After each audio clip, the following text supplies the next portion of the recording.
Nico terpaku dengan kedua mata memerah.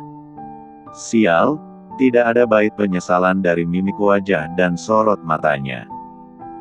Ia malah terlihat marah karena semua usahanya untuk sampai ke puncak kejayaan harus tersendat. Jadi kamu lebih mempercayai orang-orang itu daripada aku. Nico menyeringai dengan tatapan tajam. Harry, ingatlah kau bukan siapa-siapa jika tidak ada aku di belakangmu. Kau tidak akan menjadi seperti sekarang jika bukan karena Liora yang selalu di sisimu. Nico kembali berdecak sambil terkekeh jahat. Jangan terlalu percaya kepada orang-orang asing yang baru saja masuk ke dalam hidupmu setelah kau sukses. Terutama kepada Dara, dia hanyalah seorang wanita miskin yang mencoba untuk kembali mendapatkan hatimu. Dulu juga dia sempat menggodaku saat berpacaran denganmu, dia wanita murahan. Dia mencintai uang, bukan kamu. Diam. Harry mengarahkan senjata api tepat di atas jidat Nico.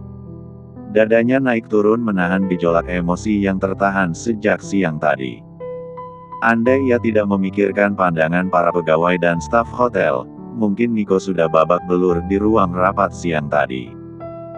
Dara bukan wanita seperti itu. Suara terdengar bergetar seiring air mata yang mengalir dari sudut matanya. Ia tiba-tiba mengingat janjinya di dalam kincir angin.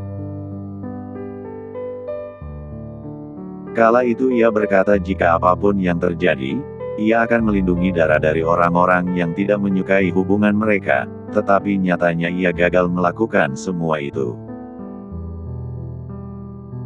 Dara harus pergi, menghilang dengan hati penuh sayatan yang disebabkan orang-orang terdekat Harry. Dia tidak pernah menuntut apapun dariku, dia sederhana dan menerima aku apa adanya. Tapi karena kalian, aku kehilangan dia selama 12 tahun. Kau pikir aku akan mengampunimu begitu saja? Tidak, kau harus menerima akibat dari keserakahanmu, Nick. Hanya karena wanita itu kau akan membuangku. Cek, aku melakukan ini karena aku tulus peduli dan ingin kau hidup sebagai seorang penerus perusahaan besar. Tegas Nico yang tak mau kalah. Benarkah? Harry kembali mengambil selembar kertas dari dalam saku jasnya. Selama di Singapura kamu merencanakan pengalihan saham mamaku, dan pengalihan aset lain yang aku percayakan kepadamu. Apa seperti ini yang kamu bilang tulus? Tidak, Nick. Bukan Dara yang gila uang, tapi kau. Wajah Nico mulai terlihat panik, mulutnya gelagapan.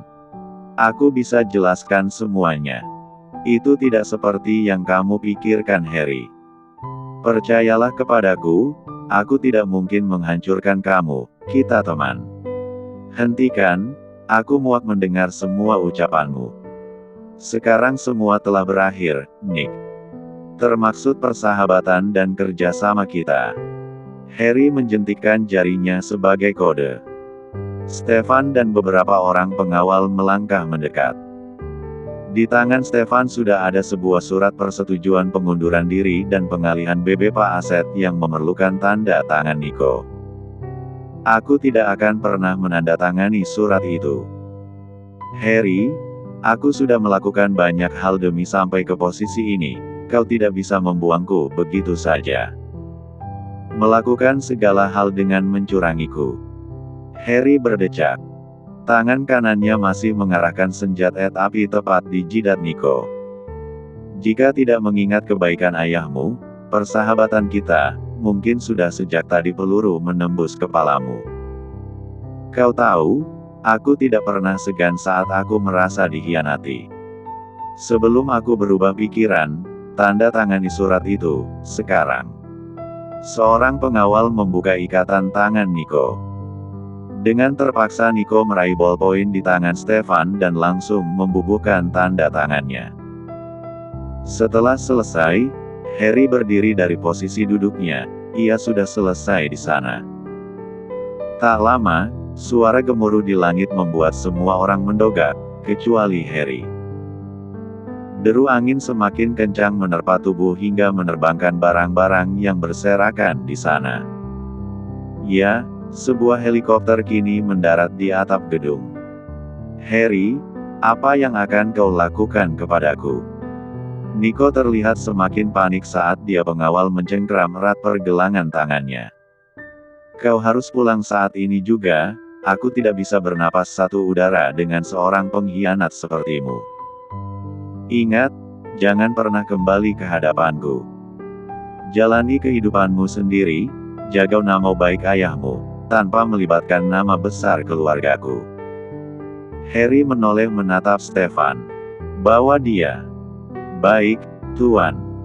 Tanpa mendengarkan pembelaan Nico lagi, Harry melenggang pergi meninggalkan atap gedung. Setelah dari sini, Nico akan dibawa ke lapangan terbang, untuk menaiki pesawat menuju Singapura. Harry, kau akan menyesal karena membuangku dan memilih wanita itu. Halah, banyak ngomong. Aku tonjok lagi rahangmu bisa geser, mau? Tegas Stefan. Sekitar pukul 5 pagi, Harry yang baru saja naik ke lantai 2, melewati kamarnya begitu saja. Ia terus melangkah hingga masuk ke dalam kamar Clayton yang terlihat sudah gelap, hanya ada cahaya remang-remang dari lampu tidur sebagai penerangan. Di depan boks tempat anaknya tidur, Harry termangu dengan tatapan sendu. Setiap melihat Clayton, ia teringat kepada Liora. Sungguh, ia pernah sangat menyayangi wanita yang ia nikahi itu. Ia tak pernah membayangkan jika selama 2 tahun pernikahan mereka, ternyata wanita itu menjadi bagian dari orang-orang yang bermain di belakangnya. Meski begitu ia tidak benci, hanya kecewa saja. Entah apapun alasannya, kini Harry mencoba untuk ikhlas. Ia ingin merawat dan membesarkan anaknya dengan baik, agar menjadi anak yang baik tanpa merugikan orang lain. Setelah puas melihat Clayton, ia berbalik menghampiri Dara yang saat ini masih tertidur lelap di atas ranjang. Ia bersimpuh di tepi ranjang, memandangi wajah polos wanita yang beberapa bulan ini kembali ke dalam hidupnya. Hufet, apa yang harus aku lakukan agar kamu bisa memaafkan aku dan menghilangkan trauma yang kamu alami selama ini? Apa masih ada kesempatan untuk aku bisa kembali kepadamu, Dara? Ia kembali terdiam seraya menatap wajah Dara dengan lekat. Hingga setelah beberapa saat ia beranjak dari posisinya, naik ke atas tempat tidur. Harry memeluk Dara dengan erat dan mulai memejamkan mata. Hari ini amat melelahkan, hingga tempat ternyaman untuk ia menyandarkan tubuhnya yang lelah hanyalah kepada Dara. Ia berharap semoga esok hubungannya dengan Dara lebih baik. Setidaknya, ia ingin Dara memaafkannya dulu. Lalu perlahan ia akan mulai mengobati luka hati dan trauma yang selama 12 tahun ini membelenggu wanita itu. Dara menggeliat di bawah selimut saat matahari pagi menelusup masuk dari celah jendela. Jari jemarinya bergerak meraih sesuatu yang ia pikir adalah bantal guling. Namun, dahinya mengernyit ketika apa yang ia elus tak selembut biasanya. Kenapa bantal gulingku terasa berotot dan keras? Ini pasti bukan guling, batinnya. Dengan ragu-ragu Dara membuka matanya perlahan. Di dalam selimut, ia terbelalak melihat perut six-pack seorang pria. Spontan ia menyibak selimut dan dugaannya benar, Harry sedang tertidur dengan sangat pulas di sampingnya. Astaga, jam berapa dia masuk ke sini? Aku bangun menyusui dan mengganti popok. Clayton jam 4, belum ada dia, ucapnya tak percaya. Tanpa menunda waktu lagi, Dara segera menepuk-nepuk pundak Harry. Tuan bangun, Anda tidak boleh tidur di Klek. Spontan Dara kembali menyelimuti Harry hingga batas kepala. Good morning, Clay. Kedua mata seorang wanita paruh baya terbelalak saat pandangannya mengarah ke ranjang. Ya, siapa lagi kalau bukan Nyonya Liana? Dara, kamu tidur dengan siapa? Ia masih berusaha melihat siapa yang tertidur di sebelah Dara. Mampus, batin Dara. Ini Ninda Nyonya, dia menginap di sini. Selamat pagi, ucap Ninda yang tiba-tiba saja muncul dari pintu masuk. Ada apa ini? Ah sial, batin Dara. Kedua mata Nyonya Liana semakin terbelalak sempurna. Oh my darling. Kamu membawa orang asing masuk ke dalam kamar cucuku. Tidak, Bu, bukan begitu Nyonya. Dahi Dara mulai berkeringat. Sementara di belakang Nyonya Liana, Ninda hanya bisa terperangah. Tanpa mendengar penjelasan Dara, Nyonya Liana melangkah cepat menuju tepi ranjang. Ia meraih dan langsung menarik selimut itu, lalu... "Ah!" Nyonya Liana berteriak, saat yang ia dapati bukanlah orang asing tetapi putranya sendiri. Saat ini Harry sedang bertelanjang dada dan tertidur pulas di sebelah Dara yang hanya mengenakan tank top hitam. Harry! Bak! Nyonya Liana jatuh pingsan karena syok. Nyonya! Seru Dara dan Ninda secara bersamaan. Mereka segera mendekati Nyonya Liana yang jatuh terlentang di lantai kamar. Suara teriakan Nyonya Liana membuat Harry mengerja perlahan. Setelah beberapa saat, ia bangkit dari posisi berbaringnya dengan mata sayu. Apa sih ribut-ribut? Orang masih ngantuk. Perlahan kedua mata Nyonya Liana mengerja perlahan saat kesadarannya pulih. Semua terlihat samar pada awalnya, hingga setelah beberapa saat ia bisa melihat Harry yang tengah duduk di tepi ranjang. Huff, syukurlah Mama sudah sadar, ucap Harry saat melihat kedua mata sang Mama terbuka. Ia merasa bersalah karena membuat kehebohan hingga tekanan darah Nyonya Liana naik. Terlihat di sana sudah ada dokter pribadi keluarga Mauven, Dara, Ninda dan kepala pelayan Neni. Saat yang lain mendekat ke sisi ranjang, Dara memilih untuk berdiri sudut ruangan.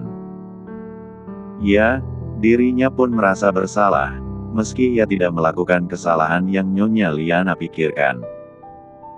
Dengan dibantu dokter dan Harry, Nyonya Liana bangkit, duduk bersandar di kepala ranjang. Beliau masih terlihat pucat dan lemas, efek dari rasa syok saat ia mendapati Harry di atas ranjang pengasuh cucunya. Saya sudah berikan obat untuk menurunkan tekanan darah Anda. Saya juga sudah memberitahu kepada kepala pelayan Neni, tentang menu makanan yang harus Anda hindari selama beberapa hari ke depan. Saat dokter tengah sibuk menjelaskan, pandangan Nyonya Liana malah tertuju kepada Dara yang berdiri di salah satu sudut kamarnya. Ekspektasi wajahnya tak bisa diartikan, ia tak sedrama dan seheboh biasanya, ketika sakit. Ma, katakan sesuatu, apa yang Mama rasakan sekarang? Pandangan Nyonya Liana beralih melihat Harry yang duduk di sisi kanan ranjang. Tak lama ia kembali beralih melihat satu persatu orang yang ada di sana. Kalian semua keluar dari sini, kecuali Dara. Kepala Dara yang sejak tadi tertunduk, kini menatap ke depan dengan debaran jantung tak karuan. Ia mulai gugup, saat mendengar Nyonya Liana menyebut ia untuk menjadi satu-satunya orang yang tetap berada di dalam ruangan itu. Ma, aku bisa jelaskan semuanya. Ini hanya salah paham, Dara tidak tahu apapun. Jangan salah. Mama bilang, keluar. Tegas Nyonya Liana. Hingga akhirnya Harry diam. Sambil menghela napas panjang, Harry berdiri dari posisi duduknya, berbalik melangkah menuju pintu keluar. Sebelum meraih handle pintu, ia menoleh menatap Dara yang sejak tadi menghindari tatapannya. Dirinya tahu, pasti sekarang wanita itu semakin benci dan kesal kepadanya. Terlebih sikap cerobohnya ini pasti akan menyebabkan masalah yang lagi-lagi harus ditanggung oleh Dara. Langkah Harry berlanjut hingga keluar dari kamar, disusul Ninda, kepala pelayan dan dokter. Kini tinggallah Dara dan Nyonya Liana yang berada di dalam ruangan itu. Sejenak situasi hening sesaat hingga tiba-tiba Nyonya Liana memanggil Dara untuk mendekat. Langkah demi langkah Dara tapaki dengan kepala tertunduk. Entah apa yang akan ia dengar nanti, yang jelas saat ini ia seolah sudah pasrah. Tidak ada pembelaan diri, karena menjelaskan pun akan percuma, karena seseorang seperti Nyonya Liana pasti hanya mempercayai apa yang ia lihat. Wanita parubaya itu sedikit mendogak melihat Dara yang saat ini berdiri di depan ranjangnya. Saya kecewa. Baik kamu atau Harry, kalian berdua sudah membuat saya kecewa. Entah apa yang sudah kalian lakukan bersama, saya tidak ingin tahu lagi. Yang jelas, ini salah. Hal seperti ini tidak harusnya terjadi antara kamu dan putra saya. Apa ini pembalasan kamu untuk semua yang sudah saya berikan?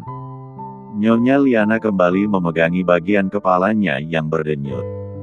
Sekarang saya tidak bisa berpikir jernih. Jika terus melihat kamu dengan situasi seperti ini saya bisa mati. Jadi, untuk sekarang pulanglah. Biarkan saya berpikir jalan terbaik. Apakah kamu bisa terus bekerja di sini atau saya putuskan saja kontrak kita yang masih tersisa 7 bulan lagi? Kedua mata Dara berkaca. Dadanya sesak saat membayangkan Clayton yang harus ia tinggalkan. Nyonya, saya tidak menolak untuk pergi. Tapi bolehkah saya membawa Clayton bersama saya? Dia masih sangat kecil dan membutuhkan saya di sisinya. Tidak, dia akan baik-baik saja tanpamu. Pergilah untuk sementara, biarkan saya berpikir.